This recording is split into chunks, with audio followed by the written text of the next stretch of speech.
Welcome to the Barcelona Wine Show. I am your host Misty, aka the Irish Wino, and today we're bringing you our first new video all about the world of Spanish sparkling wine, Cava.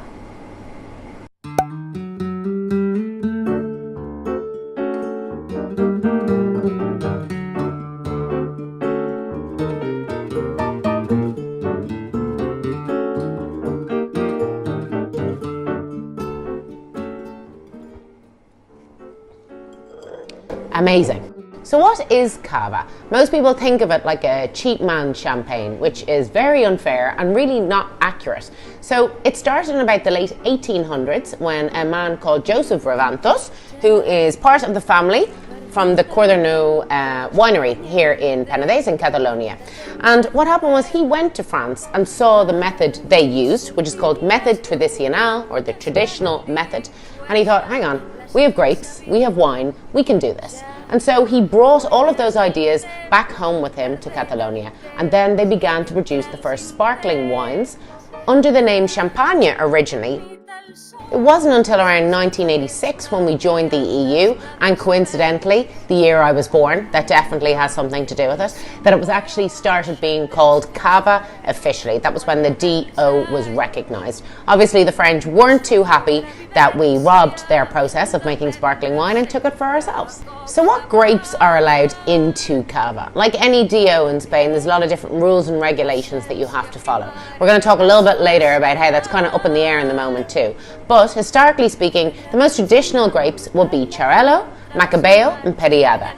But the most important point is that it has to be native grapes from Spain that are allowed into the blend. And also we accept the most famous sparkling wine varieties in Champagne, which are Chardonnay and Pinot Noir.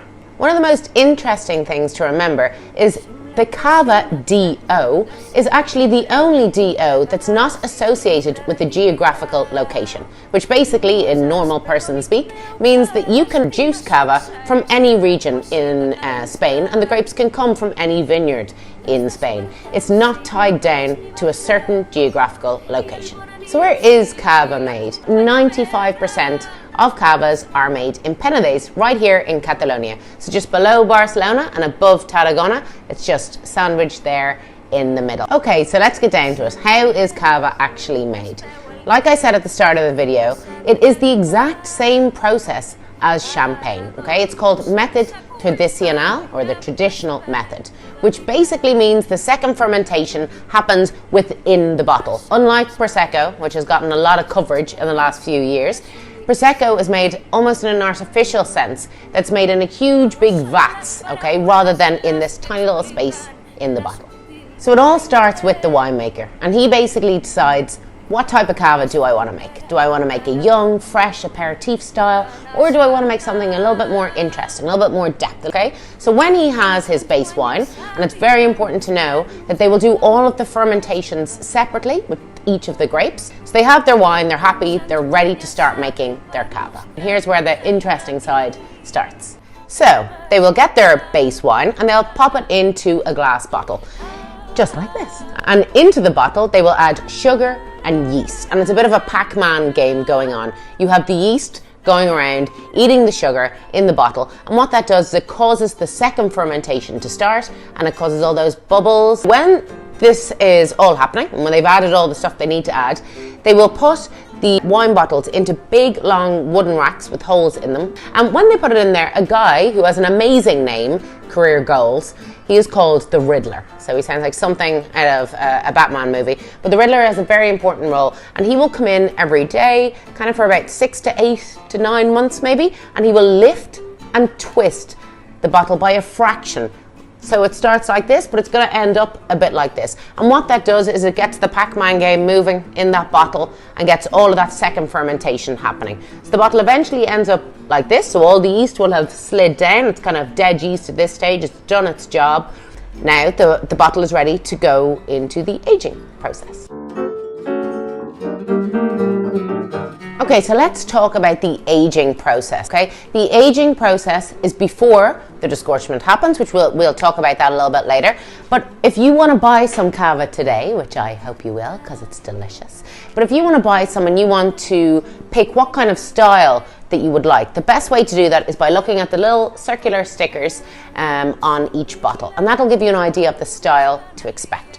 We have this sticker, which is a young Cava sticker. This means that it's aged for a minimum of 9 months, and usually they do stick to that because it's a particular style. It's bright, it's fresh, it's perfect for breakfast, because you're in Spain, or an aperitif, but a very simple, straightforward style of Cava. So that's 9 months aging in the cellars.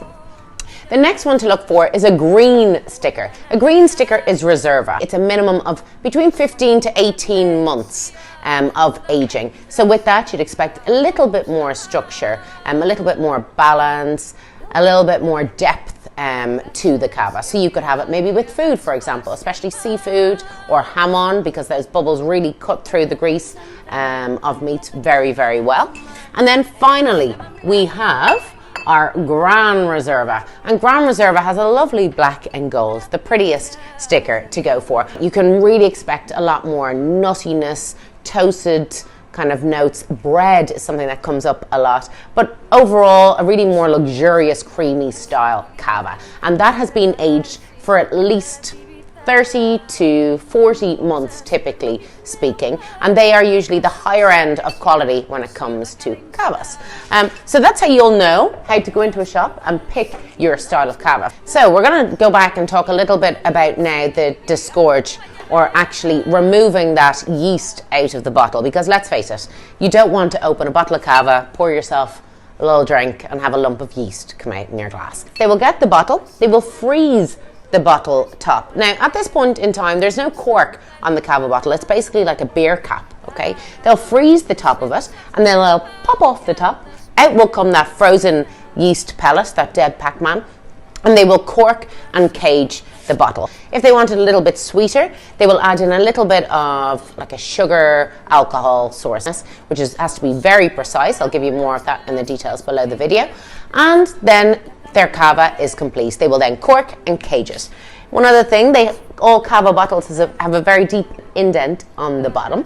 That isn't just to look fancy while you pour, although it does. It's actually to support and strengthen the bottle from all of that pressure inside. And again, the cork and cage, that's exactly what that's for. So why is Cava so much cheaper than champagne? Primarily because we have managed to find ways to actually make the process a lot easier by using different machinery. We have a lot more access to grapes here in Penedès. We can make a lot larger volumes than they can in champagne. And most importantly, because the French are a whole lot better at marketing themselves than the Spanish, which is amazing news for people like you and me, because that means we can get great Cavas and really high quality for awesome prices. So we are almost done. However, in the last few weeks, we have had a big change in the world of Cava, and I would imagine over the next 12 to 18 months we're going to see a lot more changes. We now have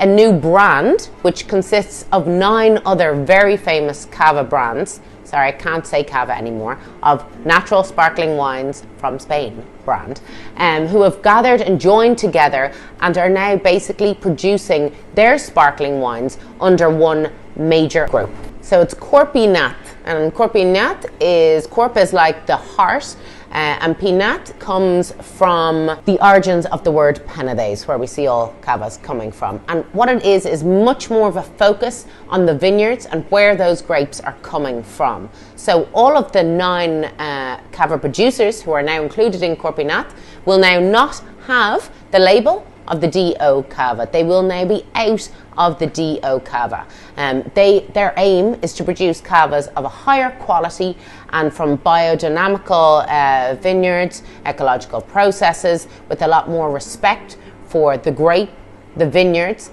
and the process of sparkling winemaking here in Spain. So who are you now going to see under that Corpinat group? I will also put their link in the comments below so you can take a little look for yourself. But we are definitely going to see Gramona. So no longer will you see their green sticker that I have taught you to look out for. You'll just have to look for that on other bottles. But you will see Corpinat written just above here. There is pictures of it on the Corpinat website. You'll also have your Recuerdo, my favorite Cava. That'll be in there too. You'll have Yopart. So you will have some really great sparkling wine producers all heading now into that direction of being associated with their own branding and labeling system.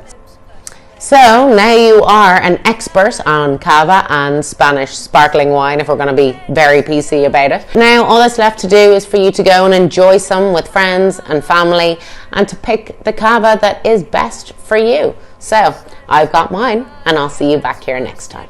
Salud!